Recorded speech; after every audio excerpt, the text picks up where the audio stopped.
मोहतरम नाजरीन, वज़ीर-ए-आज़म इमरान खान ने सिटीज़न पोर्टल पर शिकायत का नोटिस ले लिया। मोटरवे रेस्ट एरिया में अशिया की ज़ायद कीमतों पर शहरियों की शिकायत। हफ्ते को वज़ीर-ए-आज़म ने मोटरवे रेस्ट एरिया पर अशिया खुर्दनोश की ज़ायद कीमतों पर बरहमी का इजहार करते हुए नाजायज़ मुनाफाखोरों के खिलाफ सख्त कार्रवाई का हुक्म दे दिया है। वज़ीर-ए-आज़म ऑफिस के मुताबिक वजारत मवासलात NHA और IG मोटरवे को मरासला जारी कर दिया गया है।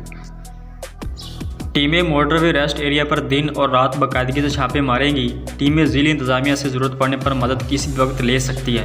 वज़ीर-ए-आज़म ऑफिस के मुताबिक मोटरवे रेस्ट एरिया पर ज़ायद कीमतों के खिलाफ फौरी और सख्त एक्शन लिया जाए। वज़ीर-ए-आज़म ऑफिस के मुताबिक मोटरवे रेस्ट एरिया पर मुसाफिर और सयाहों की आगाही के लिए बैनर अवेज़ा किए जाएंगे। सिटीज़न पोर्टल पर शिकायत की आगाही से मुतल्लक भी रेस्ट एरिया में इक़दाम किए जाएँ। वज़ीर-ए-आज़म ऑफिस ने मुतल्लका हुकाम को 21 रोज़ में इब्तदाई रिपोर्ट जमा करवाने की हिदायत करते हुए कहा कि इक़दामात की तकमील से पहले और बाद की इत्काबी रिपोर्ट भी पेश की जाए।